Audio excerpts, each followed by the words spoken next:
Yes, let's continue this discussion on the Transparency International Corruption Perception Index report for 2018. I'm now being joined on the program by presidential spokesperson Femi Adeshina. Mr. Adeshina, thank you very much for joining us on the program. What's your own takeaway from this report? I'm talking about the CPI report now from Transparency International. Well, my personal opinion is that we don't need Transparency International to authenticate what is happening in Nigeria, because we know that the anti-corruption war is well and alive. Neither also do we need to then throw away whatever Transparency International says, because it's just a guide for us.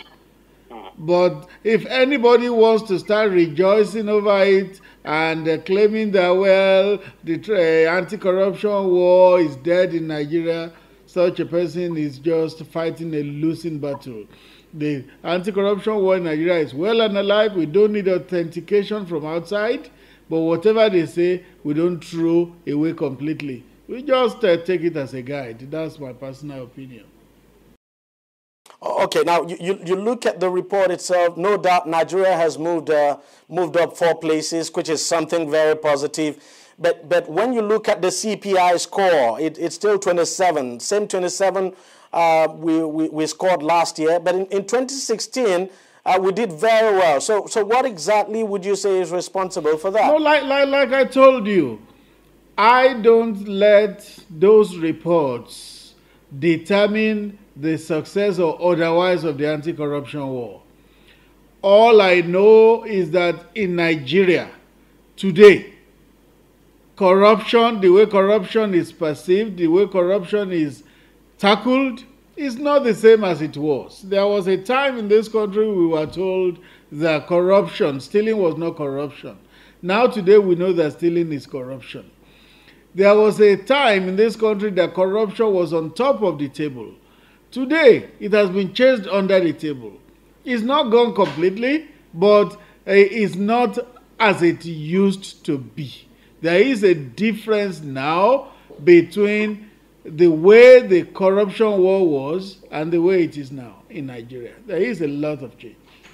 Some people agree that, yes, it is true this government is fighting corruption, but that the problem is that its fight is selective and that it's basically targeted at the opposition. And in cases where you have people from the opposition defect, for instance, to the ruling party, their sins are basically forgiven. The government seems to, soft pedal now on their cases. It's an eternal allegation, it's an eternal accusation. We have answered that question hundreds of times, and I believe we will still continue to answer it, because some Nigerians choose to be cynical or skeptical about the anti-corruption war. As long as they are that way, we will continue to answer the question. The truth is that President Muhammadu Buhari does not brook corruption from anybody, whether those in his party or those outside it. So those who continue to say it is selective have a right to their opinion. But I just want to counsel them for their own good, not to touch corruption, lest they become victims of the fight. I mean, going forward, the president has said he's going to step up his fight now against corruption if he gets a second term in office. What kind of president are we going to see in terms of the fight against corruption? Well, I'll say not just fight against corruption, he's going to step on the throttle in everything he has chosen as focal areas for himself. Securing the country, reviving the economy, and fighting corruption. By the grace of God, when he wins a second term, we will see more vim to all these things, not just in the fight against corruption. But we know that fighting corruption is dear to the heart of our president, and because that will be his second and final term, you know that he's going to put all his energy into it. It took a very long time for the former secretary to the government of the Federation, Babachi Lawal, and the former head of the NIA, to be charged to court. Why is that? Because, I mean, these men were basically indicted, about over a year ago, and they have been charged to court at this time. Why was the presidency so reluctant, so to speak, in charging them to court? It's a question of reluctance. You know, with some Nigerians, you never win.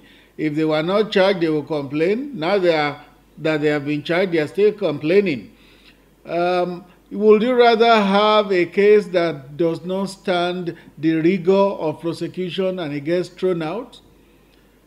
And it's not the presidency charging them.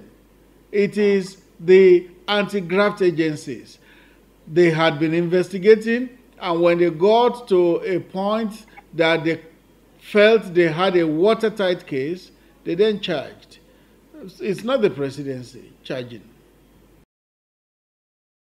And of course, the presidency would not spare anyone, even no matter how high up the person might be in the government, if the person is found guilty of corruption. Definitely, that's President Buhari for you. No matter who. If anybody gets tarred with the brush of corruption, that person will answer for it, no matter who that person is. Finally, Mr. Adeshina, is there a chance now that by the time the next Transparency International report comes out, say sometime this year or maybe next year, we might see Nigeria improve on the index? Well, like I have said, I say it again.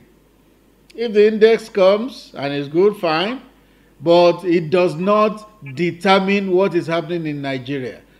Under this administration, corruption is being fought and fought vigorously. Whether TI recognizes it or not, it does not stop the fight. The fight continues. Mr. Femi Adeshina, thank you very much for joining us on the program. Well, that's how much we can take on the program this week. We thank you very much for watching. We'll see you again next week. But don't forget, if you want to watch the program again, it's just simple. Go to our website, tv360nigeria.com. You'll find the program and lots more there. You can also join us on YouTube. It's youtube.com/TV360Nigeria. On Facebook, it's facebook.com/TV360 online. And of course, you can follow us on Google+. It's at TV360 Nigeria. And our Twitter handle is at TV360 Nigeria. Thanks for watching. Bye-bye.